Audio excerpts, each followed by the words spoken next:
नमः। मंगलम कौशलेन्द्राय महनीय गुणाधरे चक्रवर्ती तनूजाय सार्वभौमाय मंगलम। मंगलम भगवान शंभो मंगलम वृषभध्वजः मंगलम पार्वतीनाथो मंगलाय तनोहरः।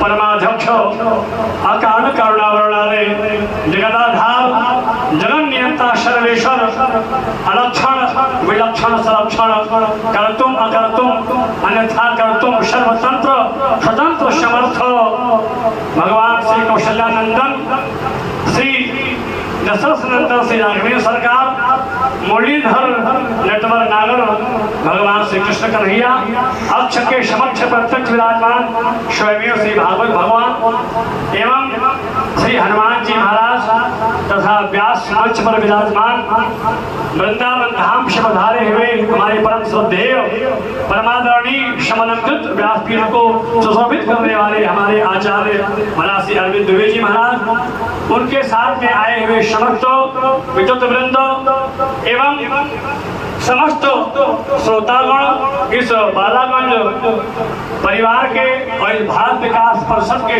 समस्त सम्मानित पदाधिकारीगण एवं सदस्यगण, भगवान कृष्ण कथा के तारतरांगों में अवगाहन करके अपने मानस पटल को धो करके अपने जीवन को शुद्ध करने वाले समस्त भक्तगण, शुद्धिगण, श्रोतागण, परम हर्ष का विषय है कि पुरुषोत्तम मास के पावन अवसर पर आप सब लोग भगवान पुरुषोत्तम की पावन कथा श्रवण करने का अलग लाभ प्राप्त कर रहे हैं। भगवान की माधुर्यमयी रसमयी अमृतमयी कथा का वर्षण हो रहा है।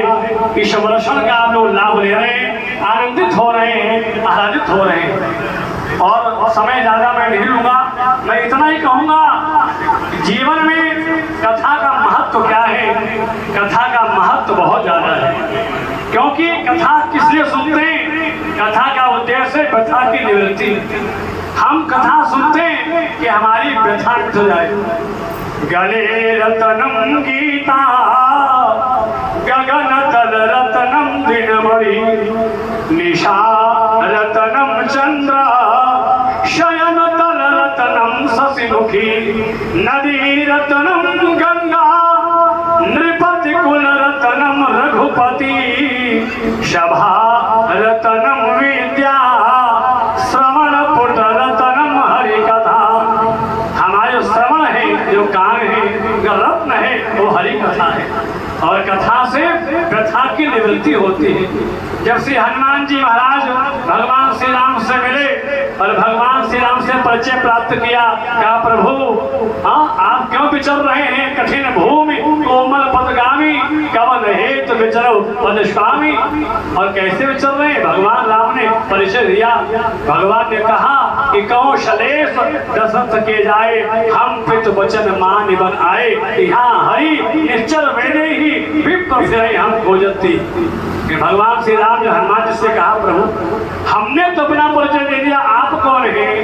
आपन चरित कहा मैं गाई, आपन चरित कहा मैं गाई, विप्र कहु निज कथा बुझाई। मैंने तो सुना दिया अपना चरित्र कि मैं कौन हूँ, आप कौन है, अपनी कथा सुनाइए। हनुमान ने प्रभु निवेदन किया, प्रभु कथा मेरी कहाँ है, कथा तो आपकी है। कथा व्यक्ति की नहीं होती है, कथा तो केवल परमात्मा की होती है। हनुमान ने कहा, प्रभु हमारे पास कथा नहीं है, हमारे पास तो व्यथा है। और हमारी व्यथा को दूर करेंगे आप, क्यों कथा सुन करके ही व्यथा की निवृत्ति होती है। माँ भगवती भासवती मिथिलेश नंदिनी माँ सीता जी की व्यथा की निवृत्ति भी रावण के अशोक वाटिका में हनुमान के द्वारा कथा सुन के ही हुई थी। रामचंद्र गुण वर नहीं लागा और सुनते सीता कर दुख भागा। और जब कथा सुनाई, राम कथा सुनाई, तो सीता जी के दुख की निवृत्ति हुई।